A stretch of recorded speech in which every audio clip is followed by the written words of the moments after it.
Hi friends, welcome back to my channel.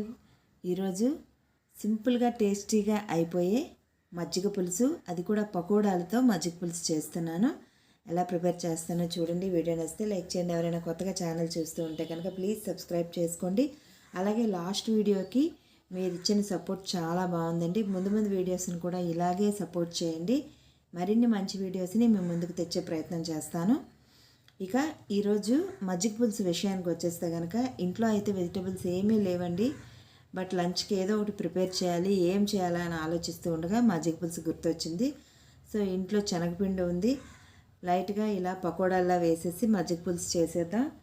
దీంతో వడియాలు కానీ చల్లమిరపకాయలు కానీ వేయించుకుంటే బాగుంటుందని చెప్పి మజ్జిగ పులుసు ప్రిపేర్ చేసేసాను. ఇది పిల్లల లంచ్ బాక్స్కి కూడా చాలా బాగుంటుందండి. పిల్లలు కూడా పకోడాలు ఉండటం వలన చాలా ఇష్టంగా తింటారు. సో ప్రాసెస్ మీ అందరికీ తెలిసిందే, మజ్జిగ పులుసు ఏం కొత్త కాదు. అయితే ఇందులో పకోడీలు వేస్ట్ చేయటం అనేది కూడా చాలామందికి తెలిసిన విషయమే. సో నేను అలా చేస్తానండి, ఈరోజు చూసేయండి. ముందుగా తపాళా పెట్టుకొని అందులో ఆయిల్ వేసుకోవాలి. కాస్త లోతుగా ఉన్న బౌల్ లాంటిది తీసుకోవాలండి. ఎందుకంటే మనం చేస్తుంది మజ్జిగ పులుసు, పైగా మనం ఏంటంటే ఈ పకోడాలు వేస్తున్నాం కాబట్టి కొంచెం లోతుగా ఉన్నది తీసుకుంటే బాగుంటుంది. మనం ఇప్పుడు ఆ పులుసు చెట్టి పెట్టుకొని ఆయిల్ వేసుకొని పోపు వేసుకోవాలి. ఆవాలు, జీలకర్ర, ధనియాలు, శనగపప్పు, కొంచెం ఇంగువ, వాము, ఎండుమిర్చి, కరివేపాకు అన్నీ వేసుకొని కాసేపు ఫ్రై చేసుకున్న తర్వాత తురుముకున్న అల్లం, పచ్చిమిర్చి, ఉల్లిపాయలు వేసుకోవాలి. ఉల్లిపాయలు అనేవి ఆప్షనల్ అండి, నచ్చితే వేసుకోవచ్చు లేదంటే స్కిప్ చేసేయచ్చు. సో అన్నీ వేసుకొని కాసేపు ఫ్రై చేసుకొని ఇందులో నేను పసుపు వేయట్లేదండి, నచ్చితే పసుపు కూడా వేసుకోవచ్చు. పసుపు, ఉప్పు కూడా ఇప్పుడే వేసేసుకొని కలిపేసుకొని కొంచెం వాటర్ వేసుకోవాలి.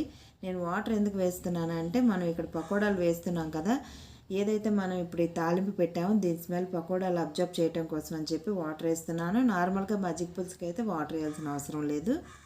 మనం ఏదైతే ఈ పోపు అంటే తాలింపు పెడుతున్నామో ఈ తాలింపు చల్లార్చే వరకు ఉంచి మజ్జిగ పులుసు యాడ్ చేసేసుకోవచ్చు. సో ఈ విధంగా కొంచెం బాయిల్ అయిన తర్వాత పకోడాలు వేసేసుకోవాలి. చూస్తున్నారు కదా, సిమ్లో పెట్టేశాను. పకోడాలు వేసుకొని ఒక్క 2 నిమిషాలు మూత పెట్టుకుంటే మన పకోడాలు కొంచెం చల్లబడతాయి, అంటే ఈ వాటర్ అబ్జర్వ్ చేసుకొని మెత్తబడతాయి. మెత్తబడిన తర్వాత రెడీగా ఉంచుకున్న చిక్కని మజ్జిగని యాడ్ చేసుకోవాలండి.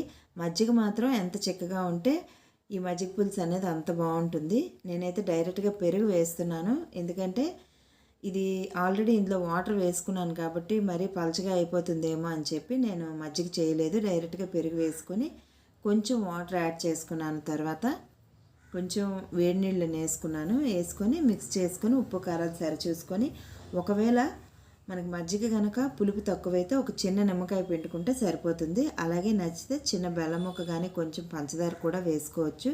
అది కూడా ఆప్షనల్ అండి, మనకు నచ్చితేనే వేసుకోవచ్చు లేకపోతే లేదు. సో డిష్ అవుట్ చేసేసుకుంటే మన మజ్జిగ పులుసు రెడీ అండి. అన్నంతో కానీ లేదా రోటీతో కానీ చాలా బాగుంటుంది. ట్రై చేయండి. వీడియో నచ్చితే లైక్ చేయండి. Thank you.